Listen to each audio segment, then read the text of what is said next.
ধরে বলেন দলিল আপনাকে দিয়ে দিচ্ছি, বাস এই বিষয়টা বলবো, বাকি যে ফতোয়াগুলো এসেছে প্রশ্নগুলো এই বলতে বলতে মনে হয় অনেক টাইম হয়ে যাবে।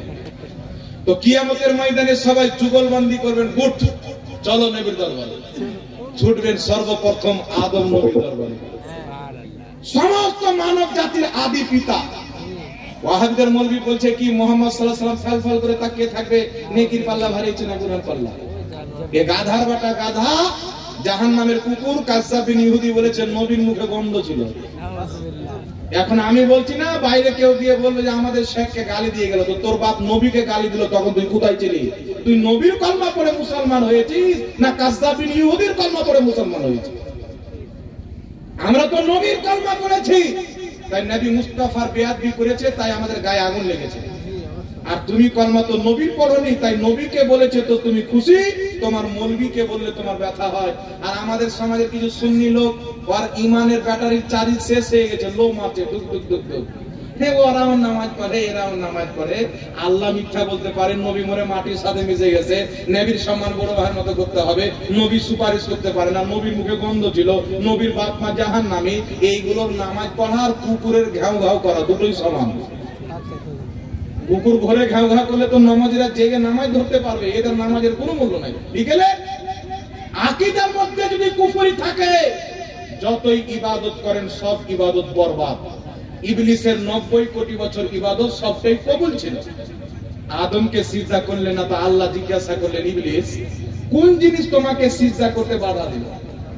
তো বলছেন আল্লাহ আমাকে আগুন দিয়ে তৈরি করেছো আর আদমকে মাটি দিয়ে তৈরি করেছো। আনা খালাকতানি মিনান নার, আমাকে আগুন হতে সৃষ্টি করেছো, আদমকে মাটি হতে, আমি মাটির চাইতে উত্তম, আমি আগুন হয়ে মাটিকে কি করে সিজদা করতে পারি?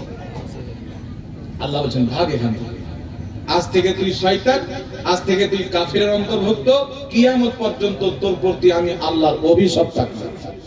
এবার আপনারা বলেন বাবা 90 কোটি বছরের ইবাদত ইবলিসের কোথায় গেল? কম বেশি 30 বছর ফেরেশতাদেরকে পড়িয়েছিল, কোথায় গেল? 20 বছর কম বেশি আল্লাহর আরশের তাওয়াফ করেছিল, কোথায় গেল? বরবাদ। তো যাদের আকীদা ডাইরেক্ট, ও তো আদমের বেয়াদবি করেছিল, ওয়াহাবীদের বলছে আল্লাহ মিথ্যা বলতে পারে, তাই এদের নামাজ বরবাদ নয়, নামাজই নয়, মুসলমানই নয়।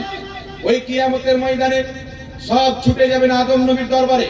ইয়া আদম আলাইহিস সালাতু ওয়াস সালাম, আপনি আমাদের আদি পিতা, সর্বপ্রথম জমিনে আল্লাহর খলিফা হিসাবে, পয়গম্বর হিসাবে আপনার কদম জমিনে পড়েছে, আপনি আমাদের সুপারিশ করেন, আল্লাহ আপনার কথা শুনবে। আদম আলাইহিস সালাতু ওয়াস সালাম বলবেন ইযহাবু ইলা গায়রি, অন্য কাউরির কাছে যাও, এই কাজের জন্য আমি নাই, অন্যদিকে যাও। ইব্রাহিম নবী, মুসা নবী, ঈসা নবী আলাইহিমুস সালাতু ওয়াস সালাম, প্রত্যেক নবী বলবেন ইযহাবু ইলা গায়রি, অন্যদিকে যাও, এই কাজের জন্য আমি নয়, অন্য কারোর কাছে যাও। ঈসা আলাইহিস সালামের নিকটে যখন যাব, ঈসা আলাইহিস সালাম বলবেন ইদিক উদিক সময় নষ্ট করে লাভ নাই, এই কিয়ামতের ময়দানে সবাই নফসি নফসি করতেছেন, যদি তোমাদের কেউ সুপারিশ করতে পারে, কারোর কথা যদি আল্লাহ শুনেন, তাহলে একমাত্র মা আমিনার লাল মুহাম্মদ রাসূলুল্লাহর কথা শুনবে। তোমরা নবীর দরবারে চলে যাও, নবীকে मोहब्बत करने वाला, नबी पाकेर गुणगान करने वाला, নবীর দুশমনকে নিজের দুশমন মনে করনে वाला, ওয়াহাবি দেওবন্দি গুস্তাখে রাসূলকে ঘৃণা করনে वाला মুসলমানের জন্য আমার নবী মুস্তাফা হাউজে কাউসারের পানি নিয়ে দাঁড়িয়ে থাকবেন। একজোরে হবে না সুবহানাল্লাহ। আল্লাহ পাক পবিত্র কোরআন সূরা কাউসারের মধ্যে বলছেন ইন্না আ'তাইনাকাল কাউসার, নিশ্চয় আল্লাহ পাক বলছেন নিশ্চয় হাবিব আমি তোমাকে কাউসার দান করেছি। এই কাউসারটা কি জিনিস? হাদিস শরীফে এসেছে এই কাউসার হচ্ছে জান্নাতের একটি পানির হ্রদ, যে পানি দুধের চাইতে বেশি সাদা, মধুর চাইতে বেশি মিষ্টি। ওই কিয়ামতের ময়দানে যখন এক একটা দিন 40 বছরের হবে, ওই সময়তে নবী মুস্তাফা নিজের পাপী উম্মতকে নিজের হাতে কাউসারের পানি পান করাবে। যেই ব্যক্তি একবার পান করে নিবে, পুরো কিয়ামতের মাঠে দ্বিতীয়বার তাকে পিয়াস লাগবে না। এই জন্য পৃথিবীর মুসলমান ওই কিয়ামতের ময়দানে নবী পাক সাল্লাল্লাহু আলাইহি ওয়াসাল্লামের পূর্বে আদম ফিরিয়ে দিবেন, ইব্রাহিম ফিরিয়ে দিবেন, নূহ নবী ফিরিয়ে দিবেন, ঈসা নবী মুস্তাফার পথ দেখিয়ে দিবেন। আমার আপনার নবীর অপেক্ষায় উম্মত ছুটে যাবে। নবী মুস্তাফা যখন আসবে উম্মত ব্যথা বলে ভুলে যাবে, কষ্ট বলে ভুলে যাবে। নবী পাককে দেখে সুন্নিদের চেহারায় নূর চলে আসবে। আল্লাহ কোরআন পাকে বলছে কিয়ামতের ময়দানে কিছু লোক হবে যাদের চেহারা দিয়ে নূর চমকিবে, কিছু লোক হবে যাদের চেহারা কালো অন্ধকার হবে। তাফসীরে ইবনে আব্বাসের মধ্যে হযরতে আব্দুল্লাহ ইবনে আব্বাস বলেছেন, তাফসীরে দুররে মানসুরের মধ্যে ইমাম জালালউদ্দিন সুয়ুতি তিনজন সাহাবী থেকে হাদিস নিয়েছেন। সাহাবায়ে কেরাম বলেন যাদের চেহারা দিয়ে কিয়ামতে নূর চমকিবে তারা আহলে সুন্নাত ওয়াল জামাত, সুন্নি জামাতের লোক হবে। আর যাদের চেহারা কালো অন্ধকার হবে তারা 72 জাহান্নামী দলের লোক হবে। নবী পাক সাল্লাল্লাহু আলাইহি সাল্লামের দিকে ছুটে যাবেন। আল্লাহর নবী মুস্তাফা নূরানি চাদর গায়ে দিয়ে আসবেন। সুবহানাল্লাহ হবে না? আলা হযরতকে আমরা কেন মহব্বত করি? ইমাম আহলে সুন্নাত মুজাদ্দিদে দ্বীন ও মিল্লাত ইমাম আহমদ রাজা খা ফাজিলে বেরেলভী রাহমাতুল্লাহ আলাইহি কিয়ামতের নকশা খুলতে গিয়ে বয়ান করতেছে। কি বয়ান করছে? ओढ़ कर जब वो नूरी चादर आएंगे सारे महशर का नक्शा बदल जाएगा। सुभानअल्लाह। नबी नूरानी चादर गाয়ে দিয়ে আসবে, নবী মুস্তাফাকে দেখে হাসরের নকশা চেঞ্জ হয়ে যাবে, সুন্নিদের কলিজা ফুলে যাবে। আব্দুল নবী পাক এসেছেন, সারা জিন্দেগি আকীদা রেখেছি। নবী নিজেই বলেছেন বড় বড় পাপীকে সুপারিশ করে জান্নাতে নিয়ে যাব। এই জন্য সুন্নি হয়ে কবরে যান, এক না একদিন নবীর সুপারিশ পেয়ে জান্নাতে যাবেন। আর ওয়াহাবি হয়ে যদি চলে যান চিরস্থায়ী জাহান্নামে যাবে, জান্নাতের খুশবু পর্যন্ত পাবেন। নবী পাক সাল্লাল্লাহু আলাইহি সাল্লামের নিকটে যাব, ইয়া রাসূলুল্লাহ ইয়া হাবিবাল্লাহ আপনি যদি না বাঁচান তাহলে গিলাম শেষ, আপনি ছাড়া কে আছে? আমার আপনার নবী বলবেন না ইযহাবু ইলা গায়রি। এই নবীর হুকুমত শুধু মক্কা মদিনায় নয়, শুধু চাঁদে নয়, সূর্যে নয়, এই নবীর হুকুমত কিয়ামতের মাঠেও চলবে। ওয়াহাবিদের ইমাম, দেওবন্দিদের ইমাম, আহলে হাদিসের মুজাদ্দিদ ইসমাইল দেহলভী তাকওয়াতুল ঈমানের মধ্যে লিখছে নবীর চাহাতে কিছু হয় না, আল্লাহ নবীকে কোনো ক্ষমতা দেয়নি। আমি ওয়াহাবিদেরকে বলতে চাই তোমার আব্বা ইসমাইল দেহলভীকে বলো চাঁদটা কি ওর বাপ দুই টুকরা করেছিল? সূর্যটা ওর বাপ ফিরিয়েছিল? আরে কিয়ামতের ময়দানে আমার নবী মুস্তাফা উম্মতের দিকে তাকিয়ে বলবেন আনা লাহা, এই জন্য তো আমি আছি, আমার কাছে এসো। আমি মুস্তাফা তোমাদেরকে কথা দিলাম আমি সিজদাতে যাব, ততক্ষণ পর্যন্ত মাথা তুলবো না যতক্ষণ পর্যন্ত আমার উম্মতিকে আল্লাহ জান্নাতি বলে ঘোষণা দিবে না। সুবহানাল্লাহ। বুখারী শরীফের হাদিস, আমার আপনার নবী সিজদাতে পড়বেন কিয়ামতের মাঠে। মিলান বাবা, এখন কিছু নজদি ওয়াহাবি বেরিয়েছে, হারামখোর বলতে চাচ্ছে যে 5 ওয়াক্তের নামাজ পড়ো, আমল করো, নবীর দরকার নাই। চিন্তা করছেন যে আমল করো, নবীর দরকার নাই। এটা কোন মুসলমানের কথা। কেউ যদি মাজাক করেও বলে নবীর দরকার নাই, সঙ্গে সঙ্গে কাফির, তার স্ত্রী তালাক হয়ে যাবে। এইরকম লোক মরে গেলে তাকে মুসলমানের কবরস্থানে মাটি দেওয়া হারাম। যেমন কুকুর শিয়াল মরলে রাস্তায় পড়ে শেষ হয়ে যায়, একে এমন জায়গায় ফেলতে হবে যেন শুঁয়ার ছাড়া অন্য জানোয়ার না থাকে। নবীর দরকার নাই, শরীয়তটা তোমার বাপের। ইমাম ফখরুদ্দিন রাজি তাফসীরে কবিরের মধ্যে লিখতেছে কোন ব্যক্তি যদি কোটি কোটি বার আরব খারব বা একজন ব্যক্তিকে আল্লাহ যদি 500 বছর বয়স দেয় আর 500 বছর যদি বলে লা ইলাহা ইল্লাল্লাহ, লা ইলাহা ইল্লাল্লাহ, লা ইলাহা ইল্লাল্লাহ, লা ইলাহা ইল্লাল্লাহ, ইমাম ফখরুদ্দিন রাজি রাহমাতুল্লাহ আলাইহি বলেন ও মুসলমানই হবে না যতক্ষণ পর্যন্ত না বলবে মুহাম্মাদুর রাসূলুল্লাহ। আল্লাহকে এক মানার নামই মুসলমান নয়। নবী রিসালাত যতক্ষণ পর্যন্ত অন্তরে না আসবে আল্লাহকে এক মানা কোনো কাজে আসবে না। ইহুদি আল্লাহকে এক মানে, নবীকে রাসূল মানে না, তাই তারা কাফির। খ্রিস্টান আল্লাহকে এক মানে, নবীকে রাসূল মানে না, তাই তারা কাফির। তেমনি ভাবে আল্লাহকে এক মেনে নবীর রিসালাতকে যদি না মানা হয় মুসলমান কিয়ামতের সকাল পর্যন্ত হবে না। রাসূল পাক সাল্লাল্লাহু আলাইহি সাল্লাম সিজদাতে যাবেন। আল্লাহ নবী বলছেন কিয়ামতের মাঠে ওই সময়তে আল্লাহ সুবহানাহু ওয়া তাআলা আমাকে একটি তাসবিহ শিখাবে, আমি সেই তাসবিহটা পাঠ করব। বলেন তো বাবা আমাদের ভারতবর্ষে কিছুদিন পূর্বে একটা বিল পাস হলো, রাজ্যসভা এবং লোকসভা থেকে এনআরসি করা হবে, মুসলমানদেরকে নাগরিকের সার্টিফিকেট দেওয়া হবে না, যারা অমুসলিম তাদেরকে দেওয়া হবে, যারা বাংলাদেশ, পাকিস্তান, মিয়ানমার থেকে, আপনার আফগানিস্তান থেকে এসেছে। তো মুসলমানদের মধ্যে আতঙ্ক ছুটে গেল, কেউ থরথর করে কাঁপতে লাগলো, কেউ মনে হয় হার্ট অ্যাটাক হয়ে মরে গেছে। এখন এসআইআর হয়েছে বলে কেউ বিষ খেয়ে মরে যাচ্ছে, খবর পেয়েছেন না? এত আতঙ্ক, তাহলে কিয়ামতের মাঠের কত আতঙ্ক হবে। বাপ বেটাকে চিনবে না, বেটা বাপকে চিনবে না, 10 মাস 10 দিন মা পেটে রেখেছে, ওই মাকে সন্তান চিনবে না, সন্তান মাকে চিনবে না, কাউরির পরনে কাপড় থাকবে না, সকলে উলঙ্গ অবস্থায় কিয়ামতের মাঠে থাকবে, কাউরির ধ্যান কাউরির দিকে থাকবে না, সব নিজে নিজে ব্যস্ত। যে কিয়ামতে বাপ বেটাকে চিনবে না, বেটা মাকে চিনবে না, ওই কিয়ামতের ময়দানে মুহাম্মদ রাসূলুল্লাহ নিজের প্রত্যেকটা উম্মতকে চিনবেন, প্রত্যেকটা গোলামকে চিনবেন। নবী আমার সাজদাতে পড়ে তাসবিহ পাঠ করবেন, অনেকক্ষণ পর আল্লাহ তাবারাক ওয়া তাআলা বলবেন, ইয়া মুহাম্মদ ইরফা রাসাকা, এ মুহাম্মদ মাথা তুলো। তুমি যার সুপারিশ করবে তাকে বকশে দেওয়া হবে, তুমি যা চাইবে তোমাকে তাই দেওয়া হবে। মাথা তুলো, তুমি যা চাইবে আমি আল্লাহ তোমাকে তাই দিব। মাথা তুলো। আমার আপনার নবী মুস্তাফা সাল্লাল্লাহু আলাইহি সাল্লামের ফজিলত দেখেন, পাওয়ার দেখেন, ক্ষমতা দেখেন। প্রত্যেক নবী ইয়া নফসি ইয়া নফসি, ওলি ইয়া নফসি নফসি, সবাই কিয়ামতে একটাই ভাবছেন যে আজকে আল্লাহ রাজি হয়ে যাক, বেড়া পার হয়ে যাক। নাকি কিয়ামতে যে জান্নাতে চলে যাবার, জীবনে জাহান্নাম যাবে না, চিরস্থায়ী জান্নাতি। কিয়ামতের মাঠে প্রত্যেক নবী, ওলি, গওস, কুতুব, আবদাল সবাই খোদার দিকে তাকিয়ে থাকবে। আমার খোদা মুহাম্মদ রাসূলুল্লাহর দিকে তাকিয়ে থাকবে। সবাই চাইবে খোদাকে রাজি করব, কিয়ামতে খোদা চাইবে আমার মুস্তাফাকে রাজি করব। তাই খোদা বলছেন, মুহাম্মদ মাথা তুলো, তুমি যা চাইবে তোমাকে তাই দেওয়া হবে।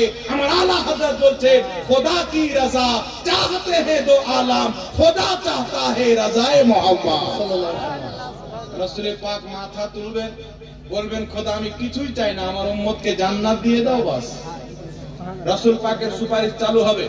এখানে একটা কথা মনে রাখবেন বাবা, যেমন ইহুদিদের পাদ্রী, খ্রিস্টানদের ধর্মীয় গুরুরা তাদের কিতাবগুলিতে কিছু ঘটিয়ে দিত, বাড়িয়ে দিত, পরিবর্তন করে দিয়েছিল, সেম কাজ বর্তমানে আহলে হাদিসরা করছেন। বাংলাদেশের কাসাব সাহেব বলছে যে যখন নবীগণ বলবে ইজহাবু ইলা গায়রি, অন্য করের কাছে যাও, তো তোমার পীর কি করে বাঁচাতে পারে, কোন ওলি কি করে বাঁচাতে পারে? আমাদের সমাজের কিছু লোক চিন্তা করছেন, কথা তো ঠিক, নবীদের মর্যাদা সবচাইতে বেশি আল্লাহর সৃষ্টিতে, তারা যদি নফসি নফসি করে তো খাজা মঈনুদ্দিন চিশতি কি করে বাঁচাতে পারে, গৌসে বাগদাদি কি করে বাঁচাতে পারেন? কথা তো ঠিক, এ গুমরা হয়ে যায়, পথভ্রষ্ট হয়ে যায়, 72 জাহান্নামী ফিরকার দিকে চলে যায়। কিন্তু পৃথিবীর মুসলমান নবী মুস্তাফা সিজদায় করে খোদাকে রাজি করে নবীকে যখন সুপারিশ করার অনুমতি হবে, আল্লাহর নবীর সুপারিশ সর্বপ্রথম আরম্ভ হবে। তারপর প্রত্যেক নবী সুপারিশ করবেন, প্রত্যেক সাহাবী সুপারিশ করবেন, প্রত্যেক ওলিও সুপারিশ করবেন। জোরে বল সুবহানাল্লাহ। আগে নবীকে অনুমতি দেওয়া হবে, তারপর সব পাবে। এবার আপনাকে একটি হাদিস শুনিয়ে দিই বাবা। আমার আপনার নবী সাল্লাল্লাহু আলাইহি ওয়াসাল্লাম এই বিষয়ে আমাদেরকে কি বলেছেন? আল্লাহু আকবার কবীরা। আমরা আহলে সুন্নাত ওয়াল জামাত এটা বিশ্বাস করি যে নবীও সুপারিশ করবেন, আল্লাহর ওলিও সুপারিশ করবেন। আর একটি হাদিস বুখারী শরীফের মধ্যে রয়েছে, আবার নাসাই শরীফের 5013 নম্বর হাদিস। আল্লাহর নবী সাল্লাল্লাহু আলাইহি ওয়াসাল্লাম বলছেন, কিয়ামতের ময়দানে আল্লাহর কিছু মুমিন ইমানদার বান্দা, ওলি বান্দা হবে, তারা আল্লাহর সাথে ঝগড়া করবে, ঝগড়া, কঠোর ভাবে ঝগড়া করবে। কি ঝগড়া করবে? আল্লাহ কোরআনে বলেছেন, লাহুমুল বুশরা ফিল হায়াতিদ দুনিয়া ওয়া ফিল আখিরাহ। হে নবী, এ আমার ওলিরা তোমাদেরকে দুনিয়াতে আখিরাতে তোমাদের জন্য সুসংবাদ, যারা আল্লাহর ওলি। তো আখিরাতে আল্লাহ পাক ওলিদেরকে বলবে, তোমরা জান্নাতে যাও, তোমরাকে আমি বেলায়াত দিয়েছি, তোমরা আমার ইবাদত করে আমাকে রাজি করেছো, যাও জান্নাতে যাও। আল্লাহর ওলিরা জান্নাতের দিক যেতে যেতে দাঁড়িয়ে যাবে, দাঁড়ানোর পর দাঁড়িয়ে থাকবে। আল্লাহ বলবেন, কি ব্যাপার? যেটা আমি ওয়াদা করেছিলাম সেটা তো দিয়ে দিলাম, আর কি চাচ্ছ? ওলিরা বলবে আল্লাহ আমাদেরকে জান্নাত দিচ্ছ, আমাদের ভাই যারা আমাদের সাথে নামাজ পড়তো, আমাদের ভক্ত, আমাদের মুরিদ, এদেরকে কোথায় জান্নাত দিচ্ছ? তারা থাকবে জাহান্নামে আর আমরা ওলিয়া আল্লাহ যাব জান্নাতে। না, তাদেরকেও তোমাকে জান্নাত দিতে হবে। আল্লাহ তোমাকে তাদেরকেও জান্নাত দিতে হবে। এটা নবী পাকের হাদিস শোনাচ্ছি, কোন নজদি ওয়াহাবির বাপের কিসসা কাহিনী শোনায় না। আর এখন যে ব্যক্তি হাদিসকে লুকায় ঢাকা চুপা দেয়, ওরাই নাম রেখেছে আহলে হাদিস, মানে চোর নাম রেখেছে সুফিয়ে মিল্লাত, গাঁজাখোর নাম রেখেছে নামাজি, সুদখোর নাম রেখেছে হালাল শেখ, ওই রকম হাদিস চোর নাম রেখেছে আহলে হাদিস, মানুষকে গুমরাহ করে বেড়ায়। রাসূল পাক সাল্লাল্লাহু আলাইহি ওয়াসাল্লাম বলেন তারা আল্লাহর সাথে ঝগড়া করবে। আল্লাহ পাক বলে যাও, যাদেরকে তোমরা চিনো জাহান্নামে ঢুকে তাদেরকে বের করে জান্নাতে নিয়ে চলে যাও। রাসূল পাক বলেন তারা জাহান্নামে ঢুকবে, যাদেরকে তারা চিনে সঙ্গে করে নিয়ে দাখালা ফিল জান্নাহ, জান্নাতের মধ্যে ঢুকে যাবে। জোরে বলো সুবহানাল্লাহ। সুবহানাল্লাহ। এইজন্য তারিখ কুতুবের মধ্যে হাসান সনদে হাদিস এসেছে, রাসূল পাক সাল্লাল্লাহু আলাইহি ওয়াসাল্লাম বলেন আমার উম্মতের মধ্যে কিছু এমন লোক হবে তারা অমুক খানদান, নবীর যুগে বড় বড় খানদান হতো যেমন বানু কুলাইব, বানু তামিম, একটি গোত্রের নাম নিয়ে রাসূল পাক বলছেন অমুক গোত্রের সমতুল্য ব্যক্তিকে আমার উম্মতে এমন এমন আল্লাহর ওলি হবে, একজন জান্নাতে নিয়ে যাবে। জোরে বলো সুবহানাল্লাহ।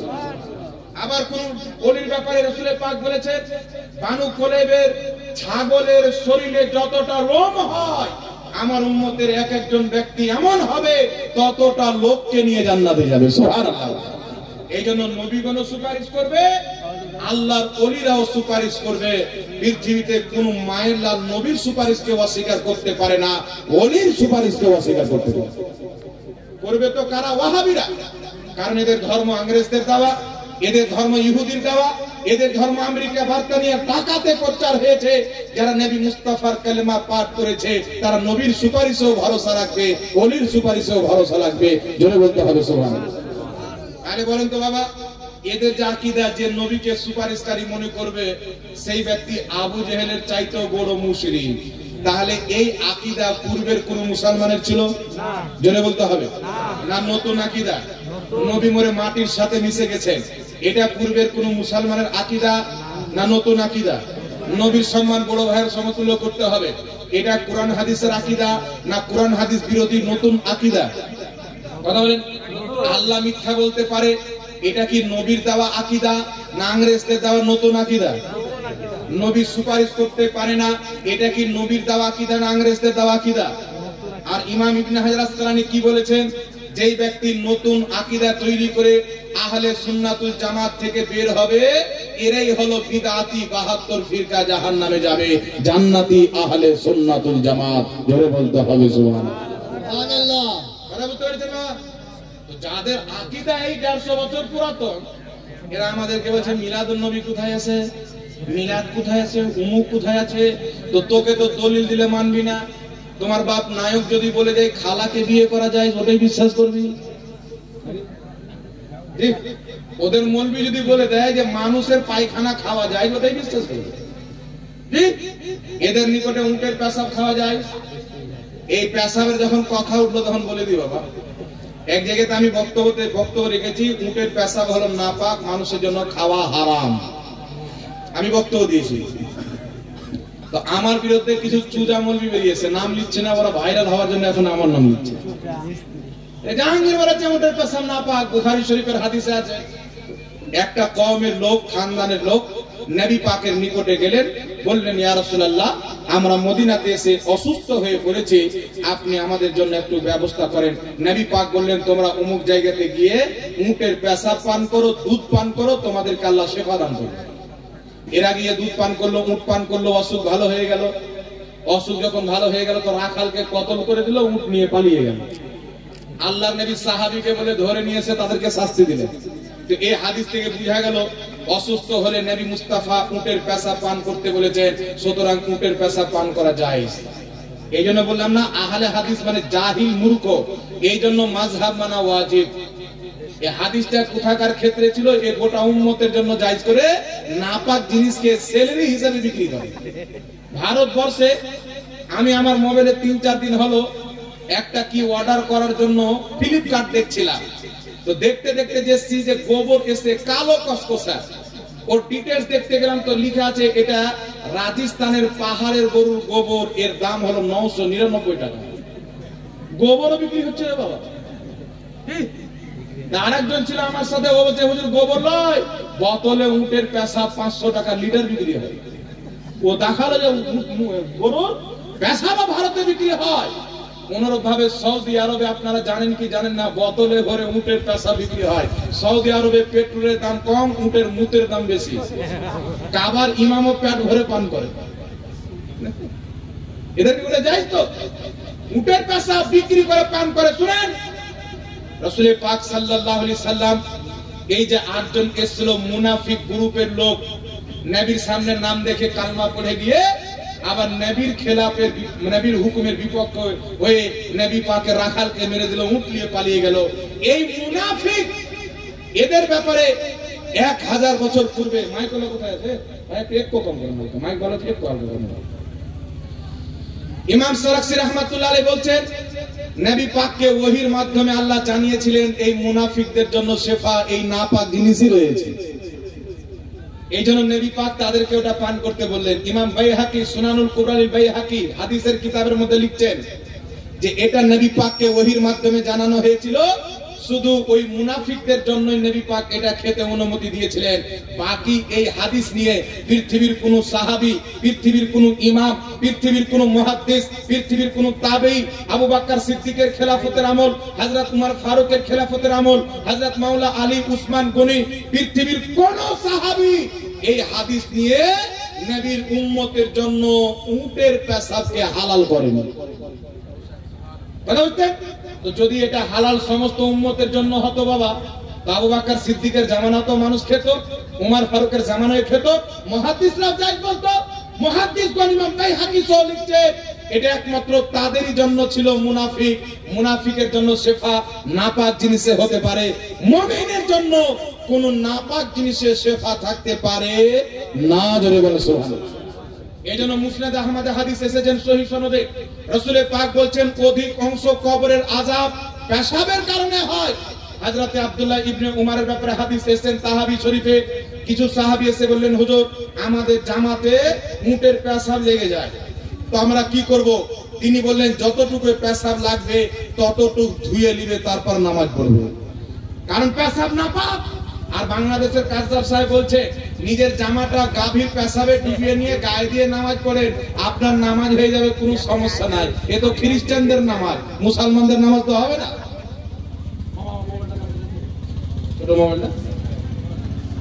কোথায় আছে পলাশ?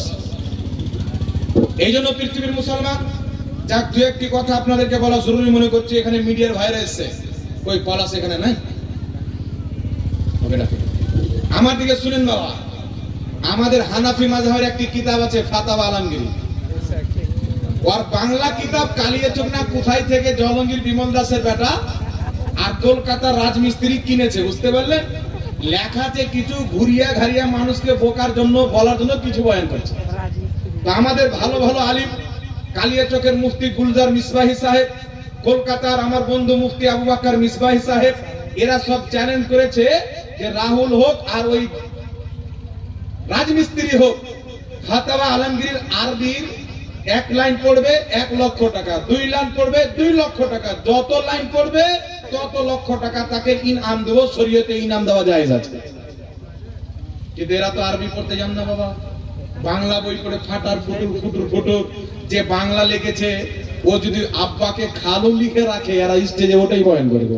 সবচেয়ে অন্ধ মোকাল্লিত ওরা। এবার আমি আপনাদেরকে বলছি শুনেন, বলছে ফাতাওয়া আলমগীরিতে লেখা আছে কুকুর আর শুয়ারকে যদি বিসমিল্লাহ বলে জবাই করে বিক্রি করেন তো ব্যবসা করা জায়েজ আছে, কিন্তু মাসলা তো এই ভাগে নাই, বুঝতে পারছেন? কেটে কুটে মানুষকে বোকা বানাচ্ছে। তবে আমি আপনাদেরকে বলছি ভাবে একটু শুনেন, আহলে হাদিসদের গুরু যার নাম হলো সিদ্দিক হাসান খাঁ ভোপালী, আহলে হাদিসদের ইমাম, সে নিজের কিতাব বদরুল আহিল্লার মধ্যে লিখছে কুত্তে और खिंजीर पाक है, उसके हड्डी पुट्ठे खुर सिंह सब पाक है, কুকুর এবং শুয়ার পাক, ওর হাড্ডিও পাক, ওর রগও পাক, ওর মাংসও পাক। তাহলে তোমাদের নিকটে বেটা কুকুর আর সোয়ার দুটোই পাক। তো আমাদের কোন কিতাবে যদি ধরেই নিজে বিক্রি করা যায় বলেছে, তাহলে তোমাদের ফতোয়া অনুযায়ী তো পাক জিনিস বিক্রি করলো, তোমাকে তো লাগার কিছু নাই না। কথা বলছেন না? কথা বলে এদের ওয়াহিদুজ্জামা আর সিদ্দিক হাসান ভোপালী আহলে হাদিসদের প্রতিষ্ঠা তারা লিখতেছে, সুয়ার, কুত্তি এবং কুটিয়া এদের দুধ হলো পাক। আমাদেরকে ধ্যান আছে কি নাই বাবা? আমার মোবাইলটা দেন তো একটু তাড়াতাড়ি, স্পিড দেন, হাওয়ালা দিয়ে দিতে হবে না, নচেত বলবে যে কোথায় থেকে বলে টলে চলে গেল। এইবার চলে আসেন বাবা, কিতাবটির নাম কি বললাম? বদরুল আহিল্লা। ওয়াহিদুজ্জামা লিখছে খিনজির হলো পাক। তারপরে এটা লিখছে সিদ্দিক হাসান ভোপালী, বদরুল আহিল্লা 16 পৃষ্ঠা। ওয়াহিদুজ্জামা আহলে হাদিসের শেখ কানজুল হাকাইক 13 নম্বর পৃষ্ঠার মধ্যে লিখছে खिंजीर पाक है, खिंजीर की हड्डी पुट्टे खुर सिंह और थुतनी सब पाक है, खिंजीर हड्डी मड्डी रग टग सब पाक। तारपरे चले आसेन ওয়াহিদুজ্জামা আহলে হাদিসের इमाम नुजुलुल अबरार प्रथम खंड 50 पृष्ठर मध्य लिखतेছেন, लोगों ने कुत्ते और खिंजीर और उनके झूठे के मुतालिक इख्तिलाफ किया है। राजे कौल ये है कि कुत्ते का झूठा सुअर का झूठा पाक है, कुकुर एवं सुअरेर झूठा এটা আহলে হাদিসদের মতে গ্রহণযোগ্য ফতোয়া হচ্ছে জায়েজ, পাক, পবিত্র।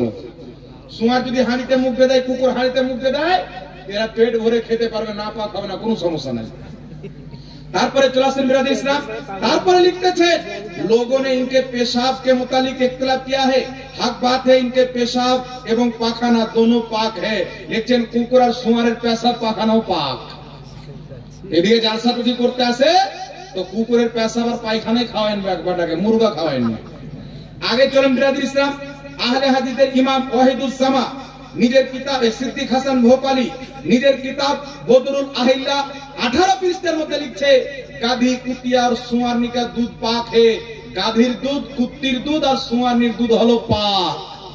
সকাল সন্ধ্যা 1 লিটার করে এদের বাড়ি পাঠিয়ে দিয়েন যদি থাকে তো। চিন্তা করছেন? তারপর বিরাদ ইসলাম শুধু তাই নয়, আহলে হাদিসের কিতাব উরফুল জাদি সিদ্দিক হাসান ভোপালীর বেটা নুরুল হাসান ভোপালী লিখতেছে, কোন ব্যক্তি যদি জিনাতে লিপ্ত হয় আর সেই ব্যক্তির যদি বেটি হয় তো সেই ব্যক্তি আপন বেটিকে বিয়ে করতে পারবে, জায়েজ আছে, সমস্যা নাই। আহলে হাদিসের ইমাম লিখতেছে আল্লাহ কোরআনে বলেছেন তোমরা 3-3 4-4টা বিয়ে করো। প্রত্যেক মুফাসসির সবাই একমত, একসঙ্গে 4টার চাইতে বেশি স্ত্রী রাখা জায়েজ নাই। আর আহলে হাদিসের ইমাম লিখছে যত পারবে ততই রাখো, একসাথে 100টা স্ত্রী রাখো, কোনো সমস্যা নাই। তারপর বিরাদুল ইসলাম এদের নুরুল হাসান খা নিজের কিতাবে ঘোড়া তেরা জায়েজ বলে, খেরটা আলাদা কথা।